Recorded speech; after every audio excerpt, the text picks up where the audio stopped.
অন্তর্ভুক্ত করেন তাহলে জ্বালানি সাশ্রয় হবে। কারণ আমরা জানি যে আমাদের মা বোনেরা অলসতার কারণে ম্যাসের কাঠির অপচয় রোধ করার জন্য তারা সারাক্ষণ গ্যাসের চুলা জ্বালায় রাখে। এই যে বৃষ্টি পড়তেছে তারা তাদের কাপড় চোপড় সব কিছু গ্যাসের চুলার আগুনে আপনারা কি শুকাচ্ছে। এই যে শীত আসতেছে আপনার সমস্ত কিছু একইভাবে করতেছে। এখন যদি এটাকে প্রিপেড মিটারের আওতায় আনা হয় তাহলে এই সংকটটা অনেকাংশে লাঘব হবে বলে আমি মনে করি। কারণ আমার উৎপাদন এবং বিতরণের মধ্যখানের যে শস্যের ভূত আছে, যে কালো বিড়াল বলেন বা সাদা বিড়াল বলেন অথবা যারা ঘাপটি মেরে আছে তাদেরকে আবার আপনারা কি চিহ্নিত করে তাদেরকে দায়িত্বপূর্ণ বন্টন করেন এবং পূর্ণ বিন্যাস করেন, তাহলেও অনেকাংশে আমরা এটা কন্ট্রোল করতে পারবো বলে আমি মনে করি।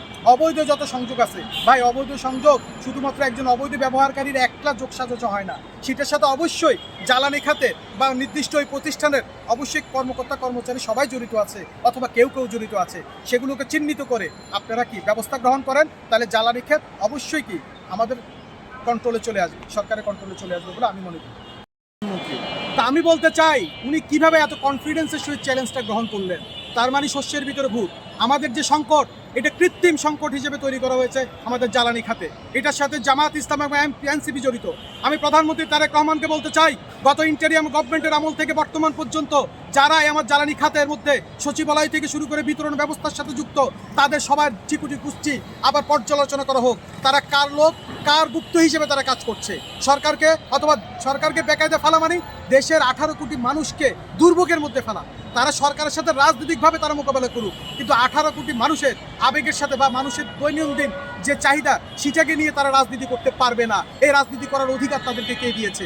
আমি এখনো দৃঢ় বিশ্বাস, আমরা যদি গত 2 বছরের সমস্ত নিয়োগগুলোকে, সমস্ত দায়িত্বপূর্ণ বন্টনগুলোকে যদি পূর্ণ বিবেচনা করি বা পর্যালোচনা করি, আমরা দেখতে পারবো সচিবালয় থেকে শুরু করে বিতরণ ব্যবস্থার ভিতরে 17 বছরের গুপ্তরা আবার গুপ্ত হিসেবে কাজ করছে। এই সংকট তৈরি করার জন্য তারা কৃত্রিমভাবে এই সংকট তৈরি করার জন্য নেপথ্যে তারা কারিগর।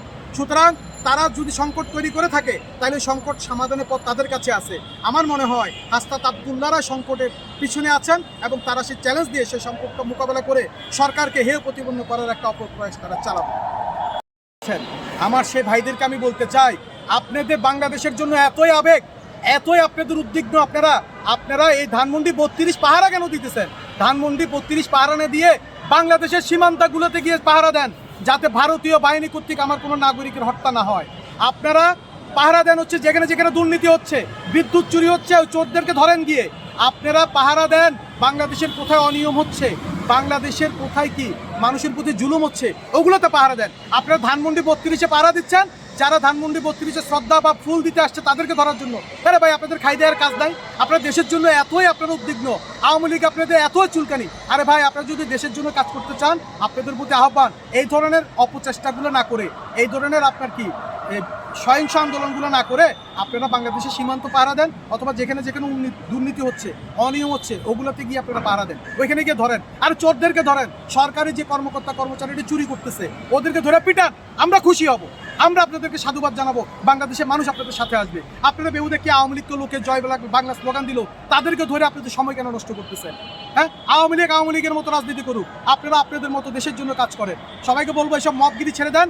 বাংলাদেশে আগামীতে কোনো রকম মব ক্রেসি চলবে না, কোনো মব ক্রেসি চলবে না। যারা মব করতে চায় তারা কোনো দলের না, তাদের কোনো চেতনা থাকতে পারে না। এই বাংলাদেশ বিনির্মাণের জন্য এই মব কালচারটাকে উৎখাত করতে হবে। যারা এই মব কালচারের সাথে জড়িত তাদেরকে সাবধান করে দিতে চাই, আপনারা নিজেদেরকে সংশোধন করেন, সংশোধিত হন, নাহলে বাংলাদেশের মানুষ আপনাদের হাত পা ভেঙে দিবে। আচ্ছা।